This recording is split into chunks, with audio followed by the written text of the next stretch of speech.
Quand on pense jeux vidéo, on pense presque toujours à un écran. C'est un réflexe. Oui, un lien presque, physique, qui remonte au tout début de l'informatique. Mais que se passe-t-il quand le jeu sort de ce cadre linéaire? Quand il est projeté sur les murs d'un musée ou qu'il transforme une table de ping-pong? Ou même sur la façade d'un immeuble de 10 étages. Exactement. En fait, ça nous oblige à tout remettre en question. C'est quoi, au fond, un jeu vidéo? C'est forcément ce rectangle lumineux qu'on a en face de nous? C'est précisément la question qu'on va explorer aujourd'hui. Et pour nous guider, on s'appuie sur un document de recherche de Julien Alvarez de l'Université de Lille. Il se penche sur un concept très précis, le jeu vidéo mapping. On va essayer de comprendre ce que c'est, d'où ça vient, et surtout comment cette idée de projeter des jeux se défend face à la domination totale des écrans. Le parcours est assez logique. On va d'abord devoir comprendre pourquoi ce lien avec l'écran est si fort, historiquement, c'est la base de tout. D'accord. Ensuite, on essaiera de poser des règles claires pour définir ce fameux jeu vidéo mapping. Et une fois qu'on aura les règles du jeu, si je puis dire, on plongera dans des exemples concrets, des projets artistiques un peu fous, des applications sportives, pour voir ce qui est possible. Et ce qui ne l'est pas. Alors, commençons par le commencement. Pourquoi cette obsession de l'écran? Le document nous rappelle que ça ne date pas d'hier. Ah non. Dès les années 50, un jeu de morpion, OXO, tournait sur un ordinateur, l'EDISAC. Et il utilisait déjà un écran. Oui, et il y a même un brevet qui date de la fin des années 40 pour un appareil de divertissement à tube cathodique. L'idée était là avant même les premiers ordinateurs. C'est fou. Mais le point crucial, et c'est ce que souligne l'auteur Mark J.P. Wolf, c'est que la technologie de l'écran a servi de critère pour définir ce qu'était un jeu vidéo. Ça a créé de vrais débats de chapelle. Attendez, c'est un peu tiré par les cheveux, non? Un jeu est un jeu. Le fait que ça tourne sur un oscilloscope ou une télé, est-ce que ça change vraiment quelque chose à l'expérience? Pour le joueur de l'époque. Oui, à l'expérience fondamentale. Pour nous, aujourd'hui, ça paraît anecdotique. Mais pour les historiens et les pionniers, c'était fondamental. Certains puristes ne considèrent pas OXO comme le premier jeu vidéo. Ah bon? Pourquoi? Justement parce qu'il tournait sur un oscilloscope, un instrument de laboratoire. Pour eux, le vrai point de départ, c'est Space War, en 1962. Et la différence, c'est quoi? La raison est simple. Il a été conçu sur un ordinateur du MIT qui utilisait, lui, un moniteur à tube cathodique. Un ancêtre direct de nos téléviseurs. D'accord, je vois. La technologie d'affichage grand public devenait une sorte de label d'authenticité. La définition était donc liée à la technologie du moment. Et j'imagine que ça a évolué. Le document mentionne bien sûr les écrans à cristaux liquides, les LCD. Oui, avec les Game & Watch de Nintendo dans les années 80. Puis tout a suivi. Les bornes d'arcade, les smartphones, les casques de réalité virtuelle. Exactement. Le point commun, c'est devenu l'affichage de pixels, peu importe le support. Mais ce qui est fascinant, c'est que dans toutes ces listes, dans toutes ces évolutions, il y a un grand absent. Le vidéoprojecteur. Le vidéoprojecteur. Il affiche bien des pixels, mais il a été complètement snobé par l'histoire du jeu vidéo. C'est le parent pauvre. Et c'est là que notre sujet commence vraiment. Justement, l'idée de projeter un jeu n'est pourtant pas si neuve. Le document a déterré une pépite, une console italienne de 1988. Ah oui, la Mega Projector Video Game. C'est ça. On dirait un jouet, ça fonctionnait un peu comme un projecteur de diapo. On mettait des cartouches transparentes et hop, une ampoule projetait le jeu sur le mur. C'était une curiosité, mais le principe était là. Sauf qu'aujourd'hui, le contexte a totalement changé. C'est-à-dire? Les vidéoprojecteurs sont partout, et surtout, ils sont en compétition directe avec des écrans géants LED ou OLED qui sont de plus en plus abordables. Une simple projection sur un mur blanc, ça n'impressionne plus personne. C'est là qu'intervient le mot mapping. Il ne s'agit pas juste de brancher sa console sur un projecteur. C'est plus subtil que ça. Beaucoup plus.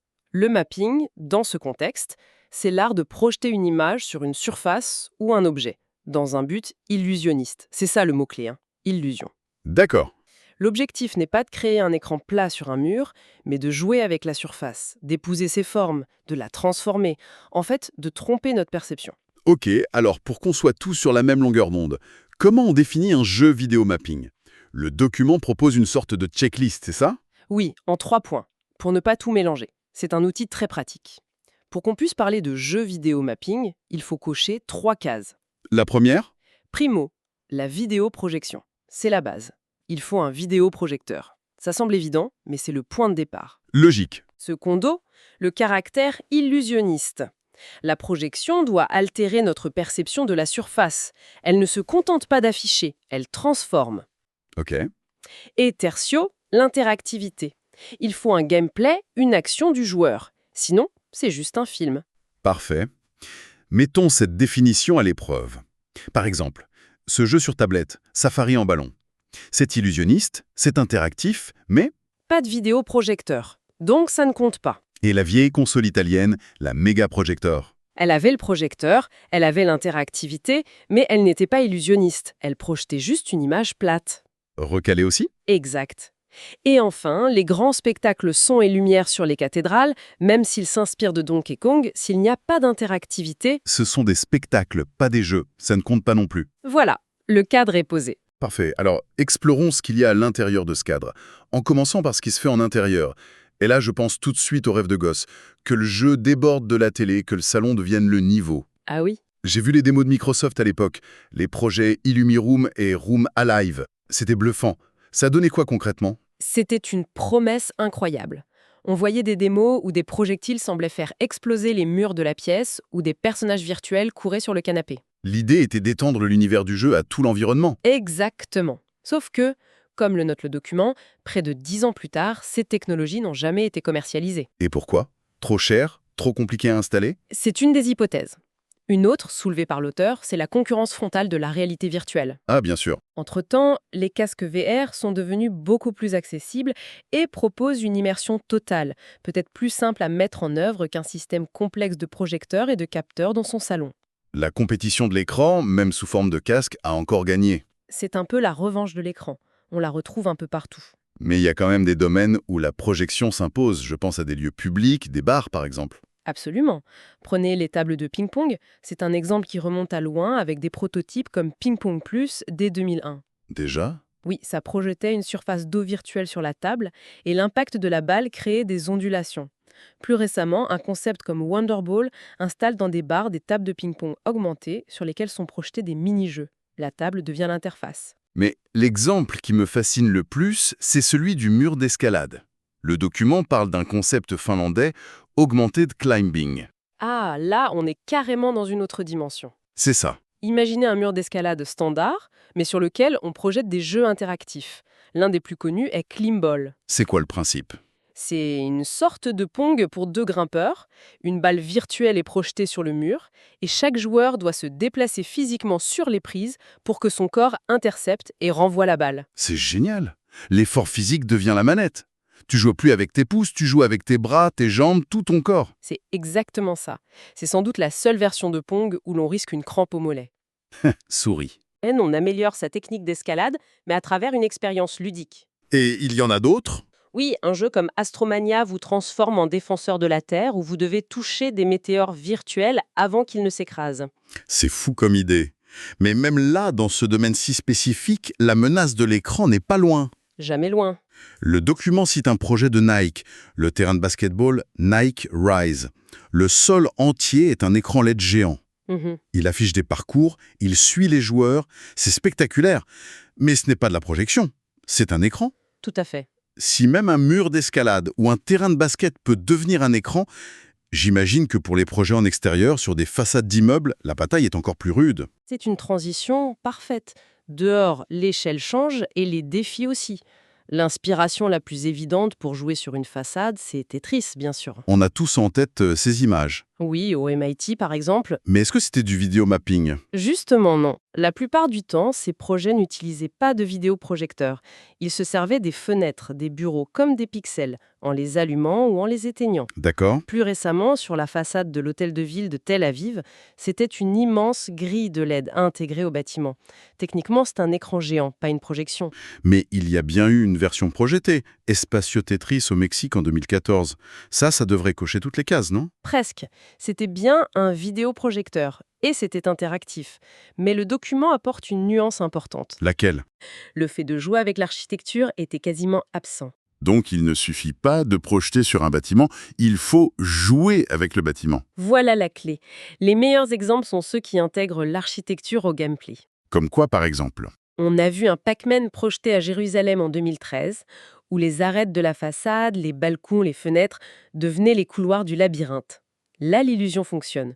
Le bâtiment devient le jeu. Ah oui, là je vois. Un autre exemple brillant, c'est Snake, The Planet, un jeu de serpent de 2012. Sa technologie pouvait scanner n'importe quel bâtiment et générer automatiquement un niveau en utilisant les fenêtres et les portes comme obstacles. C'est très malin. Et au-delà des reprises de classiques, est-ce qu'il y a des créations originales? Heureusement, oui. Le document en cite plusieurs. Trouve Bob au Canada une sorte de Où est Charlie géant sur la façade d'une université. Sympa. En France, RGB Racers est une course de vaisseaux futuristes où 3 joueurs, installés au pied de l'immeuble avec de vrais volants, pilotent leur engin sur la façade. L'interactivité est très directe, là. Très. Et ce qui est fascinant, c'est que ça transforme l'expérience de jeu en événement public. C'est clair, on n'est plus seul dans son salon. Totalement. Et certains projets poussent cette logique jusqu'au bout avec des jeux massivement multijoueurs. À Lille, par exemple, le jeu Sciences Pool. Science Pool. Oui, projeté sur la façade de Sciences Po. Il permettait à des centaines de personnes sur la place de voter avec leur smartphone pour décider des actions d'un personnage. Le jeu devient un spectacle interactif collectif. D'accord. Alors, on a fait ce grand tour des caves du MIT aux places publiques, mais en filigrane, il y a cette tension permanente. Mhm. On est parti à la recherche d'une alternative à l'écran, et on a trouvé que sur tous les terrains, l'écran est là, en embuscade, prêt à reprendre ses droits. C'est le grand paradoxe. Et ça amène le documentaire à poser une question qui est, je trouve, la plus intéressante de toutes. Une question qui remet tout en perspective. Je suis curieux. On a passé tout ce temps à définir précisément le jeu vidéo mapping, basé sur le critère de la vidéoprojection, pour arriver à la conclusion que ça n'a peut-être plus d'importance? C'est le paradoxe fascinant ici. La technologie qui a créé ce champ, le vidéoprojecteur, est peut-être en train de devenir un simple détail technique. Si un mur de LED peut produire exactement les mêmes effets illusionnistes et interactifs qu'un projecteur, est-ce que la différence compte vraiment pour la personne qui joue? Vu comme ça, non. L'expérience est la même. On revient à notre débat du début sur Oxo et son oscilloscope. C'est vrai. C'est l'expérience qui prime, pas l'outil. L'idée de jeu qui sort du cadre est plus forte que la technologie qui la permet. Peu importe si c'est un projecteur ou un mur de LED qui crée la magie. Et c'est là-dessus qu'on peut laisser la réflexion ouverte. Si l'outil n'a plus d'importance et que seul compte l'expérience, qu'est-ce qui se passe ensuite?